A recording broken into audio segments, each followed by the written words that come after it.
तथागत बुद्ध के वचनों में लगभग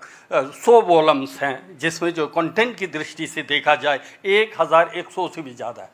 वहीं पर भारतीय आचार्यों के द्वारा लिखा गया जो ग्रंथ है, जिसमें व्याकरण है, तो छंद है, साहित्य है, आयुर्विद्या है, ज्योतिष है, आदि आदि, लगभग 4567 जो साहित्य ग्रंथ हैं, उसको जो है तिब्बत के आचार्यों ने, तिब्बत के युवाओं ने संस्कृत से जो है अनुवाद करके जो है संरक्षित करके रखा है। प्राय भारत के इतिहासकार ये मानकर चले थे कि भारतवर्ष में भी एक प्रकार से बौद्ध धर्म दर्शन का जो है संपूर्ण रूप से नष्ट हुआ, ऐसा इतिहासकार मानते हैं। जबकि वास्तव में देखा जाए तो यदि आप इन हिमालयन रीजनों में देखेंगे,